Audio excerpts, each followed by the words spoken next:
청소한다. 맞아. 쓰았어.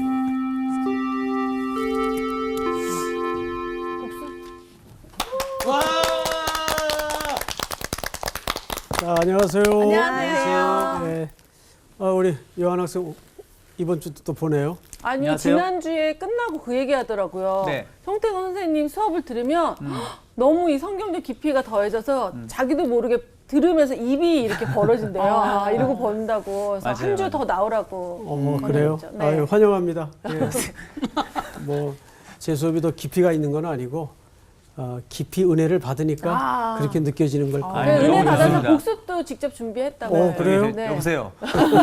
예, 예. 복습 준비했어요? 야, 복수 한번 해보세요. 사실은 제가 또 오랜만에 와서 그런지 특히 오는 날이 장날이라고 지난주에 상당히 중요한 신학적 과제들이 맞아요. 많더라고요. 근데 그 중에서 저는 한 두 가지 정도를 오늘 같이 생각하고 싶은 게 먼저 좀 의롭다라는 의미에 대해서 다시 한번 생각을 하게 됐어요. 여기 요셉은 의로운 사람이라고 나온 장면이 사실 그 당시 유대 사회에서 의롭다라는 거는 많은 사람들이 그 율법으로 잘 살아가기 지키는 때문에 거. 네. 그리고 정말 그 율법대로 살아가는 사람이 의로운 일을 행한다면 어떤 잘못을 했을 때 그 율법대로 법을 집행하는 게 맞아요. 맞았을 텐데 지금 마리아에게 일어난 이 말도 안 되는 상황 앞에 이 요셉이 그 발휘한 나타낸 의로움은 뭐냐면 바로 긍휼의 마음으로 결국 예수 그리스도의 그 십자가의 사랑의 마음으로 죄를 덮어준 그 마음이 그 의롭다라는 것을 다시 한번 저는 깨닫게 되었고요. 그리고 이어서 사실은 이 성령으로 잉태된다는 자체가 말이 안 되는 일이잖아요. 근데 마리아도 그렇지만 요셉도 이 상황들을 주님 앞에 이렇게 결국은 받아들일 수 있는 의로운 마음으로 받아들일 수 있었던 이유는 바로 그 당시의 순간적인 마음이 아니라 이미 이 두 정언자들이 정말 주님이 다시 오실 그때를 정말 기다리면서 늘 어떤 계시적인, 계시 의존적인 마음으로 맞아요. 살았기에 이런 상황들을 또 정말 잘 받아들일 수 받아들일 수 있었다. 있지 않았나. 그리고 또한 주님도 그럴 수 있는 사람들에게 이 사람들 택하지 않았나. 그런 생각이 들었습니다. 네, 아주 정확하게. 고맙습니다. 이렇게 복습을 제가 이렇게 들어보면 사실 저도 새로이 정리가 돼요. 예, 우리 학생들을 통해서. 오늘 수업 마태복음 3강 나사렛 사람. 자, 그런 의미에서 오늘 여기서부터 한번 읽어볼까요? 네. 헤롯이 죽은 후에 주의 사자가 애굽에서 요셉에게 현몽하여 이르되 일어나 아기와 그의 어머니를 데리고 이스라엘 땅으로 가라. 아기의 목숨을 찾던 자들이 죽었느니라 하시니.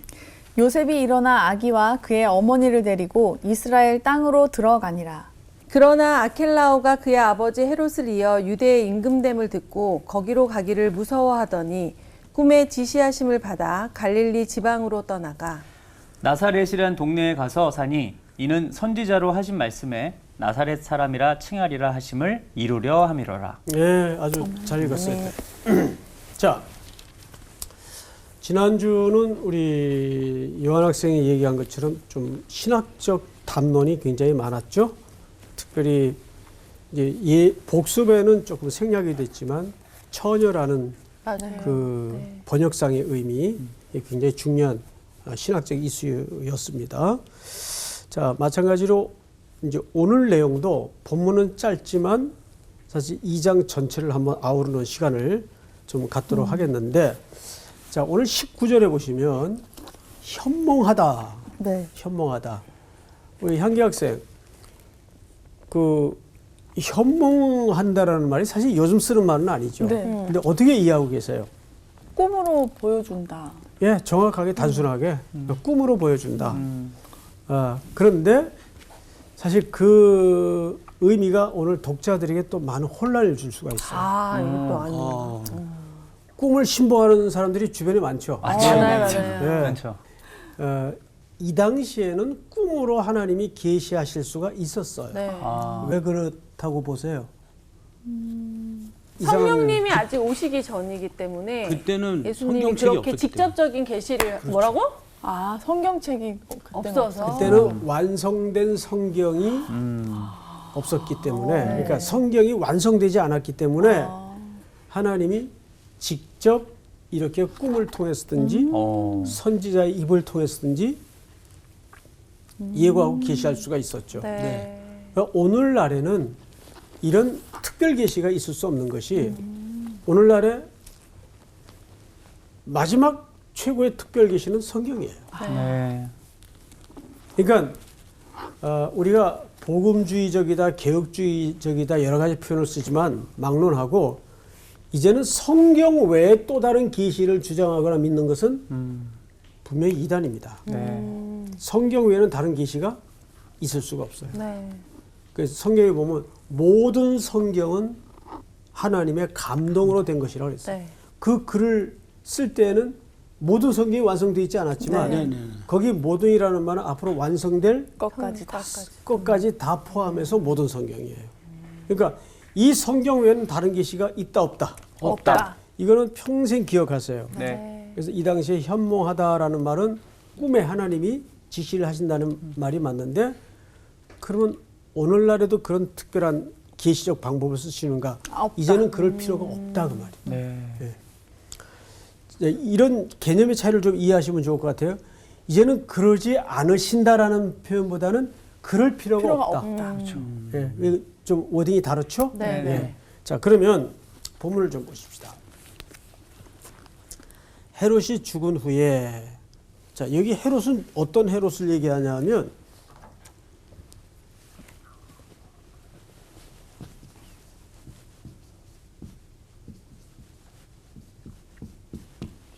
헤롯 대왕.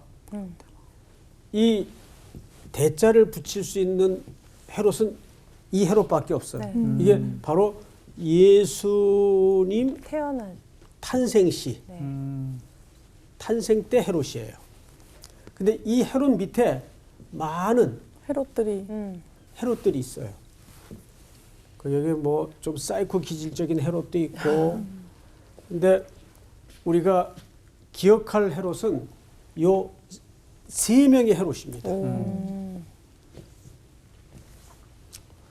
그래서 빌립, 헤롯 빌립, 또 안티파스, 안티파스. 뭐 아켈라오. 켈라오. 오늘 아켈라오 나오죠? 네. 네. 아켈라오. 이런 아들들이 그 팔레스타인 땅을 나눠 분배를 받았죠. 그 그림을 좀 그리자면 이런 이제 그림을 그릴 수가 있어요. 이게 이제 지중해고 이스라엘 지도는 뭐 잘 아시는 것처럼 이렇게 돼 있어요. 그죠? 그리고 여기가 이제 동편. 근데 유대 땅이에요. 그리고 이쪽에 이제 사마리아가 있는데 이 사마리아는 사실 유대 안에 들어가요. 그리고 이제 이쪽이 빌립이 분배를 받았죠. 그리고 이제 조금 끊어지긴 했습니다만은 여기 일부 또 여기를 갈릴리 지역이라고 그래요. 이 갈릴리 호수가 여기 있고. 자, 그런데 이 갈릴리를 다른 말로 디베레 호수라고도 합니다. 왜냐하면 이것은 이 지역을 통치하던 헤롯이 황제에게 아부하기 위해서 티베리우스 황제 이름을 여기다 갖다 붙여요. 그리고 이 빌립 안에 빌립이 통치하던 영지 안에는 가이샤라 빌립보가 있죠. 네. 빌립보 가이샤라. 근데 이 가이샤라가 여기 또 있어요, 사실은. 요 정도 있겠네요. 여기 요파 항구가 위에 가이사라가 있는데, 그래서 이 가이사라와 구분하기 위해서 이렇게 이름을 붙였지만 여기 이면에는 또 다른 정치적인 공학관계가 있어요. 이 가이사가 누구의 이름입니까? 황제. 황제 가이사. 라인을 타려고 하는. 그렇죠. 그러니까 저 헤롯들은 사실 왕이 아니에요. 그냥 분봉왕이라고 되어 있는데 영주 정도 네. 개념입니다. 근데 그 당시에는 이거 국가 조직에 허술해가지고 뭐 자칭 왕들이 굉장히 많았어요. 뭐 50명 데리고도 왕이라고 그러고 또 어떤 사람들은 여기에다 유대의 왕이라고 써붙이고 돌아다니는 사람도 있었고. 네. 근데 어느 날 저 동방에서 동방의 박사들이 별 하나를 보고 별 하나를 보고 쫓아와서 도착해서 유대의 왕이 어디 나셨느냐. 그러니까 제일 놀랄 사람이 누구였겠어요? 헤롯 왕. 예, 바로 이 사람이에요. 그래서 이 사람은 그 에돔의 후예죠. 그래서 혈통적으로 유대인들에게 별로 그렇게 환영을 못 받았어요. 정통성에 항상 기반이 약했어요. 그러다 보니까 항상 그 하나님을 신뢰하기보다는 정치적인 머리가 뛰어나서 어떻게 하면 이 권자를 유지할 수 있을까? 이게 늘 이 사람의 평생의 수건 과제입니다. 근데 어느 날 동방에서 흘러 들어온 몇 무리의 박사들이 왕을 찾으니 네. 기겁을 안 했겠어요? 그래서 2살 이하의 유아살해 명령을 하죠. 그래서 학자들은 그때 아기들이 얼마나 죽었나, 뭐 어떤 학자는 몇만 명이 죽었다. 근데 이건 말이 안 되고, 그 당시 인구가 얼마인데 아기가 몇만 명이 죽어요. 이건 너무 좀 과장된 얘기고, 저는 몇천 명도 아니었을 거라고 봐요. 뭐 어떤 기록을 보니까 2,000명에서 3,000명 정도 되지 않았겠는가. 아니 2살 이하의 아기들이 그 당시 인구가 얼마라고 저렇게 죽어요. 그래서 그저 가장 합리적인 추론은 몇백 명 이하 아니면 작게는 현실적으로 몇십 명 정도의 아기가 죽었지 않았겠는가. 이렇게 2살 이하니까 네. 그렇게 이제 학자들은 보는 거죠. 자, 그런데 오늘 성경으로 좀 가서 보십시다. 19절. 헤롯이 죽은 후에 주의 사자가 누가? 주의 사자가 애굽에서 요셉에게 현몽하여 이르되. 자, 지금 그러면 요셉이 지금 어디가 있는 거예요? 애굽. 애굽에 있네요. 왜 애굽에 가 있지? 도망간 거. 왜 도망갔어요? 애기 죽인다 그래가지고. 그렇죠. 네. 애기 죽인다 그러니까 저렇게 답을 쉽게 하면 지금 헤롯이 이제 뭐 이렇게 맥락을 좀 들으면서 본문을 보니까 이게 확 그냥 스토리가 들어오니까 이해가 되죠. 네. 네. 헤롯이 당연히 유아살의 명령을 내리니까 애굽으로 아기 예수님을 이제 모시고 이제 피난을 가는 거예요. 그럼 애굽은 이 지도를 놓고 볼 때 어디 쪽이냐면 이쪽에 밑으로 한참 내려가야 돼요. 오, 멀리 갔네. 그게 문제예요. 멀리 갔어요. 그러면 향기 학생 그냥 갑자기 툭 튀어나온 말일 텐데 아무리 유아살의 명령이 내려지고 아기를 보호하는 문제일지라도 저 애굽으로 간다는 것은 가족의 전 생명을 걸어야 되는 문제예요. 모험이죠. 모험 정도가 아니에요. 우리 그냥 거기에서 다 죽을 수도 있잖아요. 또. 가다가 죽을 수도 있어요. 이 길은 목숨을 건 길이란 말이에요. 그런데 예수님의 부모는 아기 예수님을 데리고 애굽으로 가요. 자, 그러면 우리 지난 시간부터 내내 어떤 주제가 계속 밑바닥에 깔려 있는가 하면 계시 의존적 삶이라는 건 뭐냐. 그 애굽으로 가라는 말이 그냥 자청해서 부부끼리 의논해가지고 아니죠, 갔나요? 아니죠. 그렇지 않단 말이에요. 그럼요. 그러니까 우리 그리스도인들의 여정 한 걸음 한 걸음이 사실은 이런 하나님의 인도하심과 섬세한 순종이 없이는 절대 성취되거나 이루어질 수가 없단 말이에요. 자, 성경을 좀 보십시다. 몇 절을 보시냐 하면 13절, 2장 13절.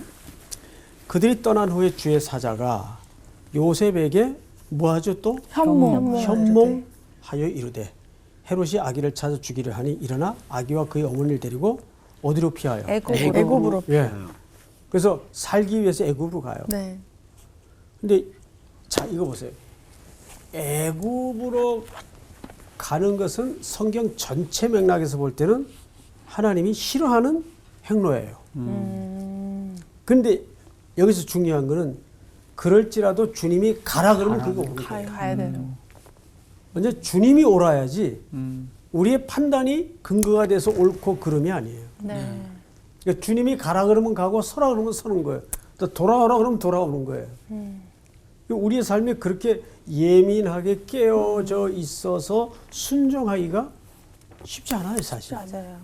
그러니까 언제나 이 젊은 부부의 삶의 패턴처럼 성령께 민감해 있고 말씀에 깨어 있을 때만이 가능한 순종입니다.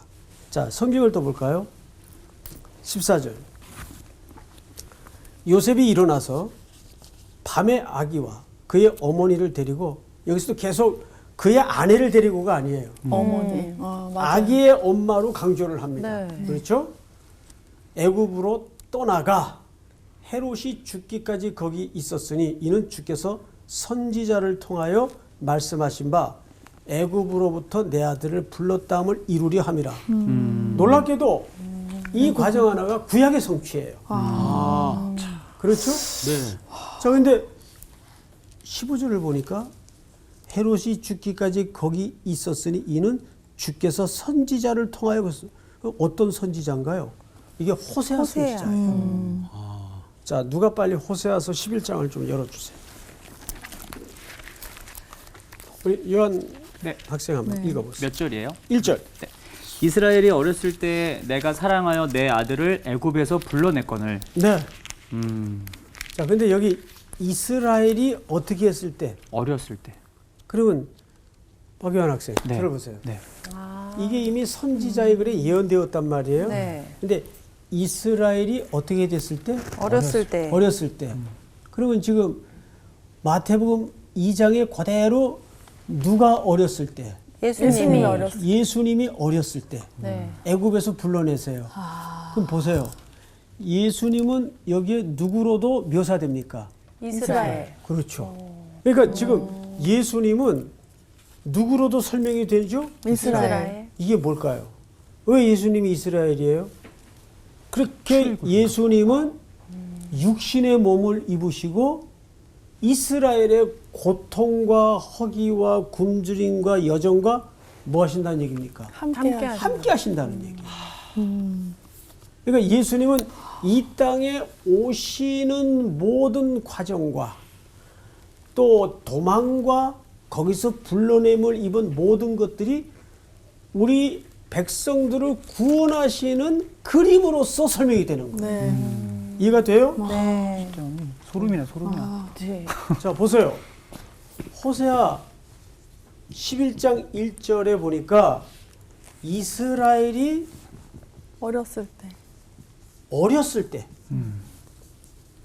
그런데 마태복음 2장에 보니까 예수 그리스도가 아기 때, 네. 어렸을 때. 네. 그러면 누구와 누구를 동격으로 지금 넣는 거예요? 이스라엘과 예수님을 동격으로 넣는데, 즉 여기에 이 동격의 관계는 무슨 뜻인가 하면 예수님은 아기 예수 때 애굽에서 불러냄을 입어요. 그럼 예수님이 이 땅에 오신 목적이 여기서 설명이 됩니까, 안 됩니까? 돼요. 이렇게 자기 백성을 애굽의 고통에서 구원하시기 위해서. 이제 이해가 돼요? 네. 네. 자, 성경을 다시 마태복음으로 가서 보십시다. 아, 그러니까 이 애굽으로 내려가셨다가 다시 하나님의 이끌림에 의해서 나오시는 것은 네. 출애굽의 역사구나. 네. 네. 그러니까 이 출애굽이라는 것은 새로운 길을 얘기하는 거거든요. 예수님은 이 땅에 우리의 생명을 새로운 길로 이끌어내시기 위해서 오신 분이에요. 네.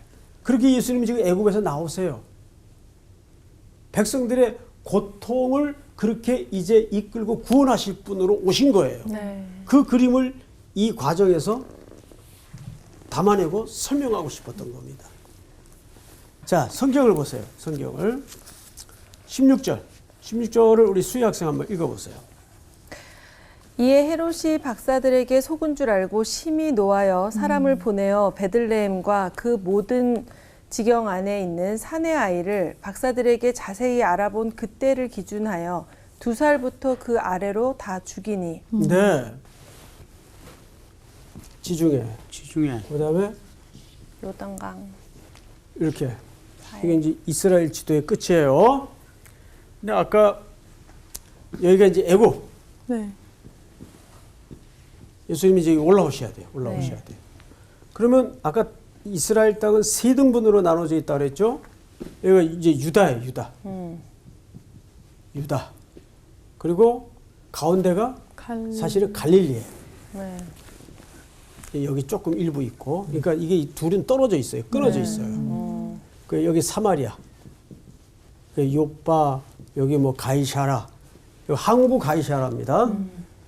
그다음에 이제 이쪽이 이렇게 빌립, 이 통치하던 땅이에요. 헤롯 빌립이. 그리고 빌립보 가이샤라는 한 이 정도 지금 있습니다. 이 갈릴리 지역은 바로 이 갈릴리 바다를 끼고 있어요. 자, 그러면 예수님의 어머니와 예수님 부모가 이제 애굽에서 나와서 제대로 가려면 어디로 가야 돼요? 이렇게. 유다의 베들레헴이 있단 네. 말이에요. 베들레헴하고 예루살렘하고 걸어서도 한 2시간이면 갈 수 있는, 저도 차로 가보니까 바로 가요. 그러면 당연히 고향이 베들레헴이시니까 일로 가야 돼요. 네. 네. 예루살렘 옆에 있는 베들레헴으로 가야 되는데, 가려고 했는데 오늘 성경을 보니까, 나사렛으로. 자, 수희 학생이 한번 16절 읽어보세요. 다시. 이에 헤롯이 박사들에게 속은 줄 알고 심히 노하여 사람을 보내어 베들레헴과 그 모든 지경 안에 있는 사내 아이를 박사들에게 자세히 알아본 그때를 기준하여 2살부터 그 아래로 다 죽이니. 네. 이에 17절 조양기 학생 한번 읽어보세요. 이에 선지자 에레미야를 통하여 말씀하신 바 라마에서 슬퍼하며 크게 통곡하는 소리가 들리니 라헬이 그 자식을 위하여 애곡하는 것이라. 그가 자식이 없으므로 위로받기를 거절하였도다 함이 이루어졌느니라. 자, 이거 누구 선지자의 글입니까? 예레미야 선지자의 예레미야. 글이에요. 네. 네. 예레미야 선지자가 일찍이 이 과정을 예언을 했어요. 근데 예수님의 피난길도 결국은 예언의 성취예요. 보세요. 애굽에서 이제 피하여 살다가 헤롯 대왕이 죽었어요. 네. 근데 이 지역은 아켈라오가 관할을 하고 있었단 말이에요. 근데 아켈라오가 말도 안 되는 또 학정을 베풀고 있다는 소문을 듣고 베들레헴으로 가지 못하고 어디로 갔어요? 갈릴리로 간 거예요. 이 윗지방으로 간 거예요. 네. 근데 당시 갈릴리는 천민의 도시예요. 그리고 거기에 정착한 도시가 나사렛이에요. 나사렛. 그러니까 나사렛은 사람들의 그 당시 사회적 통념 속에 네. 말하자면 아주 가난하고 찌들고 고통스러웠던 동네예요. 자, 보세요. 성경을 다시 보세요. 17절. 이에 선지자 예레미야를 통하여 말씀하신 바 라마에서 슬퍼하며 크게 통곡하는 소리가 들리니 라헬이 그랬어요. 라헬은 누구죠? 라헬이 야곱의 야곱. 네. 두 번째 아내예요. 그런데 야곱이 사랑했던 아내죠. 원래 첫째 부인은 레아인데 네, 레아. 이 라헬은 야곱이 라헬을 사랑했기에 라헬을 얻기 위해서 그냥 했는데 덤으로 얻은 아내가 레아. 첫 번째 아내입니다. 네. 근데 결혼을 했는데 레아는 자식을 낳았는데 라헬은 자식이 없어요. 그래서 나로 하여금 아이를 낳게 하라. 아니면 죽겠다. 네. 이러고 이제 항상 가슴앓이가 있었던 여자인데 이 라헬에게서 낳았던 두 아들이 있죠. 나중에 네. 요셉이랑 바로 베냐민. 요셉과 베냐민. 베냐민입니다. 이 두 아들이 어디로 갑니까? 애굽으로 가잖아요. 네. 애굽. 기억나요? 네. 구약 성경에서. 결국 그 두 아들이 애굽으로 가요. 자, 그러면 우리는 여기서 한 가지 좀 찾아볼 때가 있어요. 예레미야 31장 15절을 다 찾으세요. 예레미야 31장 15절. 15절을 우리 상훈 학생이 빨리 찾아서 한번 읽어보세요. 31장이요. 네네. 여호와께서 이와 같이 말씀하시니라. 라마에서 슬퍼하며 통곡하는 소리가 들리니 라헬이 그 자식 때문에 애곡하는 것이라. 그가 자식이 없어져서 위로받기를 거절하는도다. 계속해서 여호와께서 이와 같이 말씀하시니라. 내 울음소리와 내 눈물을 멈추어라. 내 일에 삭슬 받을 것인즉 그들이 그의 대적의 땅에서 돌아오리라. 여호와의 말씀이니라. 우리 17절 같이 한번 읽을까요? 시작. 너의 장래에 장래에 소망이 있을 것이라. 너의 자녀가 자기들의 지경으로 돌아오리라. 여호와의 말씀이니라. 네. 라헬이 두 자녀가 애굽으로 붙들려 가거나 없어진 것을 알고 슬퍼하죠. 네. 그런데 하나님은 돌아올 것을 약속합니다. 네. 그런데 한 군데만 더 찾아보십시다. 창세기 48장을 우리 향기 학생이 한번 네. 몇 절을 읽으시냐면 48장 7절. 내게 대하여는 내가 이전에 밧단에서 올 때에 라헬이 나를 따르는 도중 가나안 땅에서 죽었는데 그곳은 에브랏까지 길이 아직도 먼 곳이라. 내가 거기서 그를 에브랏 길에 장사하였느니라. 에브랏은 곧 베들레헴이라. 자, 잘 보세요. 라헬이 어디서 죽어요? 에브랏에서 죽어요. 네, 에브랏. 근데 에브랏은 무슨 이름으로 바뀝니까? 베들레헴. 예. 예수님이 태어나실 베들레헴에서 라헬이 죽는 거예요. 네. 두 아들이 애굽에 없어지고 네. 사라진 그 슬픔과 고통 때문에 가슴이 아팠던 여인이에요. 그런데 베들레헴에서 예수 그리스도가 태어나는 것은 어떤 역사를 설명하고 싶은 걸까요? 그렇게 우리를 애굽에서 구원해 내실 그리스도께서 이 땅에 베들레헴에 나시는 거예요. 그런 설명을 위해서. 이제 성경 전체가 어느 지명 하나도 허투루 우리가 읽고 들을 말씀이 없어요. 진짜 다 다 연결돼 연결돼 있구나. 있는 그럼 하나로. 아주 치밀하고 와. 정교하게 하나님께서 연결해 놓은 하나님의 스토리예요. 예? 이해가 됩니까, 여러분? 네. 자, 오늘 좀 복잡하긴 한데 자, 몇 절을 보시냐면 다시 오늘 본문 2장 19절을 다시 보세요. 헤롯이 죽은 후에 주의 사자가 애굽에서 요셉에게 현몽하여 이르되 일어나 아기와 그의 어머니를 데리고 이스라엘 땅으로 가라. 아기의 목숨을 찾던 자들이 죽었느니라 하시니 요셉이 일어나 아기와 그의 어머니를 데리고 이스라엘 땅으로 들어가니라. 그러나 아켈라오가 아까 제가 아켈라오 얘기했죠. 네, 네. 헤롯 대왕의 아들이에요. 그의 아버지 헤롯을 이어 유대의 임금됨을 듣고 거기로 가기를 무서워하더니 자, 이 얘기에 바로 무슨 얘기냐면 이 애굽에서 베들레헴으로 가야 되는데 예? 무서워서. 헤롯 아들 아켈라오 헤롯이 여전히 살기가 등등하다는 얘기를 듣고 일로 가기를 두려워했어요. 네. 그래서 간 데가 어디예요? 갈릴리. 그 위에 갈릴리로 간 거예요. 근데 갈릴리 안에 무슨 동네가 있어요? 나사렛. 나사렛 동네가 있단 말이에요. 성경을 다시 보세요. 23절 우리 요한 학생이 한번 읽어보실까요? 나사렛이란 동네에 가서 사니 이는 선지자로 하신 말씀에 나사렛 사람이라 칭하리라 하심을 이루려 함이로라. 네. 자, 저를 보세요.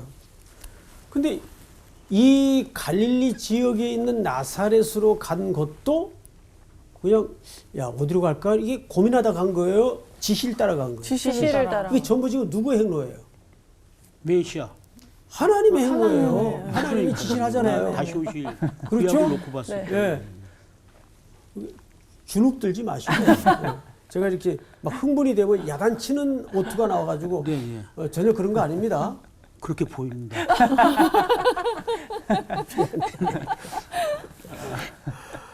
상우 씨 사랑합니다. 네. 다시 베들레헴으로 가려다가 나사렛으로 가는 것조차도 누구의 예언이 이루어져요? 하나님. 하나님의 선지자들의 예언이 이루어져요. 잘 보세요. 나사렛이라는 동네에 가서 사니 이 갈릴리 지방 안에 있는 거예요. 네. 이는 선지자로 하신 말씀에 나사렛 사람이라 칭하리라 하심을 어떻게 하려 합니까? 이루려 합니다. 이루려 합니다. 근데 어떡하죠?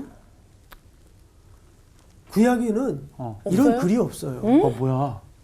읽었던 것 같은데.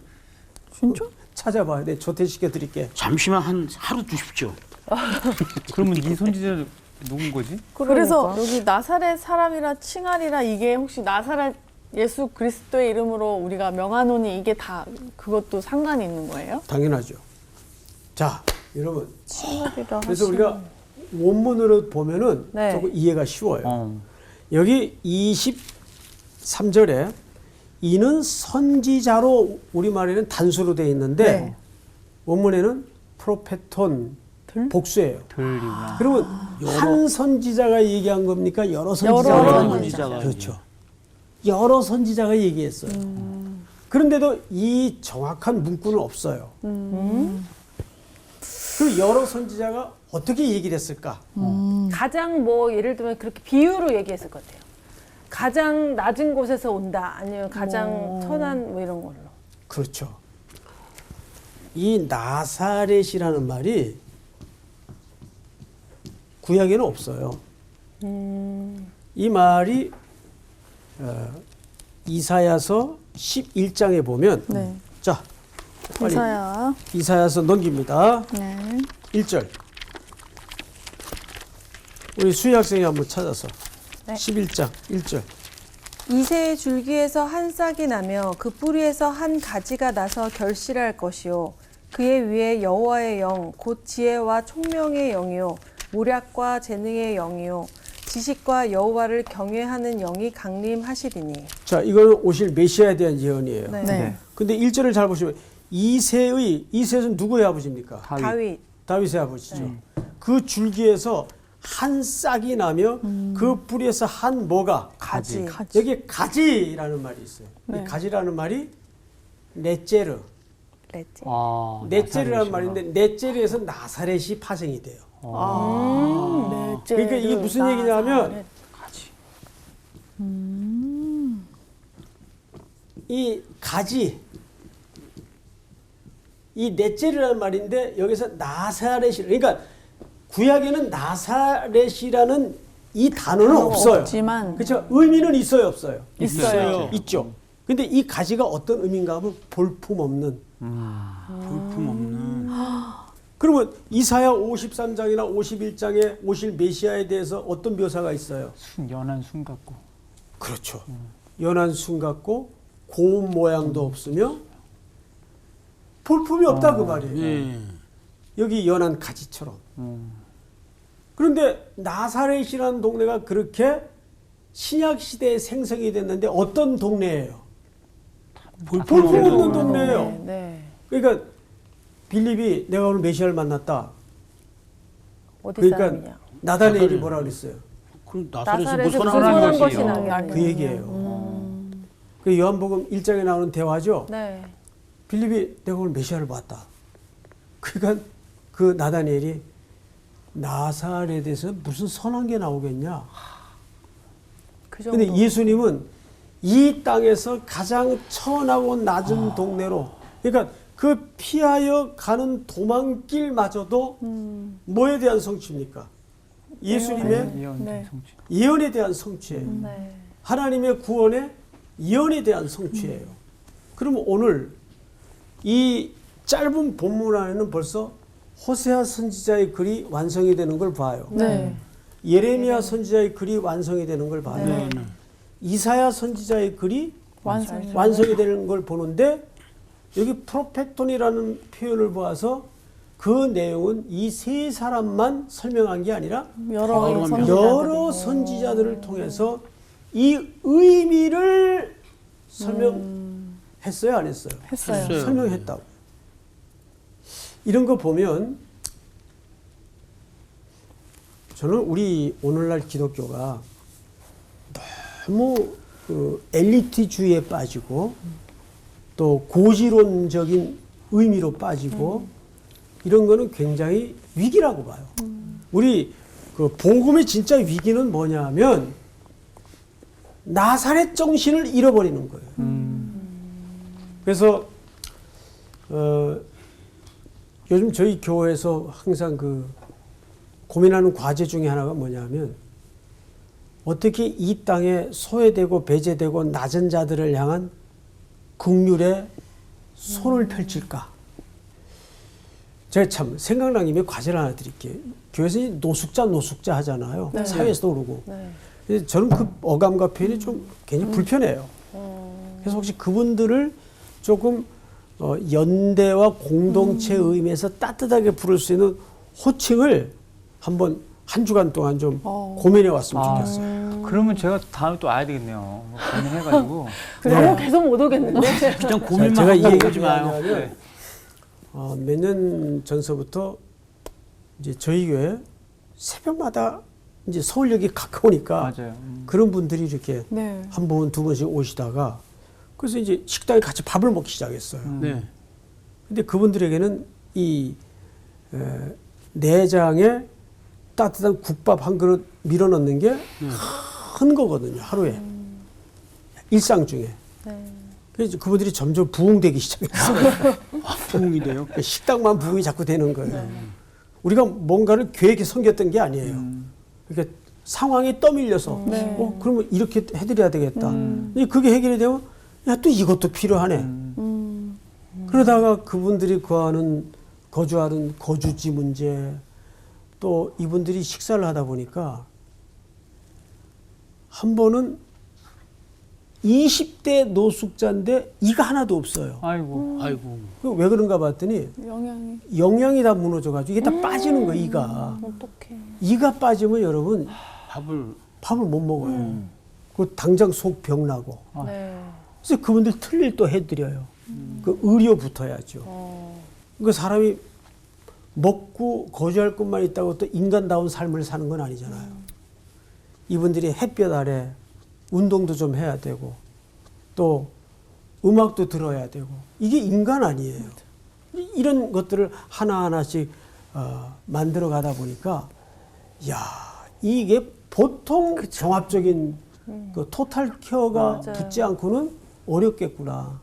지금은 결론적으로 이분들을 바리스타 교육을 시켜가지고 지금 카페를 열었어요. 카페를. 너무 좋다. 그 이분들이 딱 앞치마 걸치고 카페를 해요. 와. 예, 실제 교회에서 시설은 다 제공해주고. 자, 그런 과정을 보면서 교회는 너무 고지론적인 또 럭셔리한 이런 쪽으로 자꾸 교회가 엘리트 집단으로 갈 것이 아니라 이 사회 밑바닥으로 연약한 자들로 스며들어가서 그들과 함께하는 그늘진 이웃들과 함께하는 교회가 된다면 맞아요. 한국 교회를 향했던 몰매는 저는 금방 없어지라고 봐요. 네. 그 책임이 사실 우리 성서학당에도 있고 또 저에게도 있고 우리 학생들에게도 있는 겁니다. 네. 나사렛 정신. 나사렛. 자, 오늘 공부는 여기까지.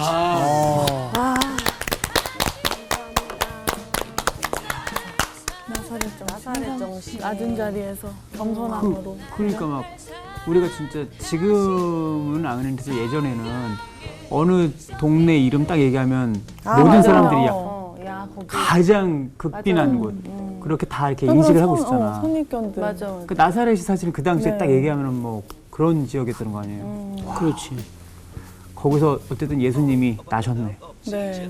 근데 저는 진짜 성서학당 수업을 들을 때마다 느끼는 건데, 아니 우리가 신앙생활 몇십 년 하다 보면 성경도 여러 번 보고 아는 말씀이야 뭐 이렇게 했는데 이렇게 막 되게 깊이 들어가다 보니까 아니 이렇게 이런 게 있었어, 아니 이게 이렇게 연결이 되네, 이런 거를 매주 깨닫는 것 같아요. 이 자리에서. 와, 이게 너무 감사한 시간이에요. 근데 이게 뭐 너무 감사해요. 네. 이게 막 퍼즐이라고 설명하기도 그럴 만큼 진짜 너무 딱 뭔가 막 진짜 척척척척 이게 팍 맞춰지면서 막 너무 막 진짜 신비롭고 신기하고 이걸 사실은 또 나만 알기에도 어떨 땐 너무 막 아쉬워서 진짜 많은 분들이 성수학당을 보고 맞아요. 정말 마음이 시청률이 좀- 잘 나왔으면 좋겠는 거예요. 진짜로 기분적으로. 어쨌든 우리가 나사렛 정신으로 네. 한 주간 주변을 잘 살피면서 네. 한 주 잘 살아봅시다. 네. 네. 파이팅! 나사렛 정신.